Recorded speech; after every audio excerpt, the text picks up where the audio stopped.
2027 ದಾರಿದೀಪ ದೀವಿಗೆ ವಿದ್ಯಾರ್ಥಿಗಳು ಭರವಸೆ ಕಳ್ಕೊಂಡ್ಬಿಟ್ರು. ನೀಟ್ ಎಕ್ಸಾಮ್ ನೀಟಾಗಿ ಆಗಲ್ವಾ, ಮುಂದೆ ನಾವು ಎಕ್ಸಾಮ್ನೇ ಬರಿಬಾರ್ದು ಅನ್ನೋ ಮಟ್ಟಕ್ಕೆ ಹೋಗ್ಬಿಟ್ರು. ವಿದ್ಯಾರ್ಥಿಗಳು ಮಾಡದ ತಪ್ಪಿಗೆ ಆ ವಿದ್ಯಾರ್ಥಿಗಳಿಗೆ ಪನಿಷ್ಮೆಂಟ್ ಸಿಕ್ತು.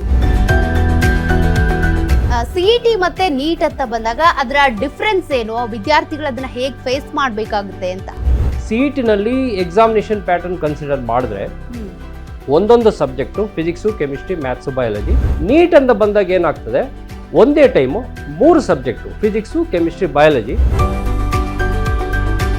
ನೀಟ್ ಎಕ್ಸಾಮ್ ಬರೆದ್ರೆ ಅಂದ್ರೆ ಮೆಡಿಕಲ್ಗೆ ಹೋಗ್ಬೇಕು, ಡಾಕ್ಟರೇ ಆಗ್ಬೇಕು ಅನ್ನೋದು ಎಲ್ರಿಗೂ ಗೊತ್ತು. ಬಟ್ ಅದನ್ನ ಬಿಟ್ಟು ಬೇರೆ ಆಪರ್ಚುನಿಟೀಸ್ ಇದೆಯಾ ಅಂತ. ನೀವು ಹೋಮಿಯೋಪತಿಗೆ ಹೋಗ್ಬೋದು, ಆಯುರ್ವೇದ ಹೋಗ್ಬೋದು, ಯುನಾನಿಗೂ ಹೋಗ್ಬೋದು.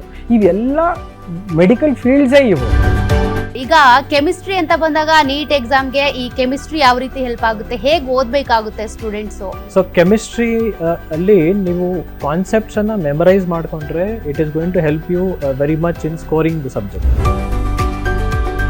ದೀವಿಗೆ ಸಂಸ್ಥೆ ಅಂತ ಬಂದಾಗ ಸಂಸ್ಥೆಯ ಉದ್ದೇಶ ಏನು? 2026ರಿಂದ 2027ಕ್ಕೆ ನಾವು ಹೋಗ್ತಾ ಇದ್ದೀವಿ. ಈ 2027ರಲ್ಲಿ ವಿದ್ಯಾರ್ಥಿಗಳು ಹೇಗೆ ಪ್ರಿಪೇರ್ ಆಗಬೇಕು? ನೀಟ್ 2027 ದಾರಿದೀವಿಗೆ ವೀಕ್ಷಿಸಿ ಇಂದು ಸಂಜೆ 6 ಗಂಟೆಗೆ.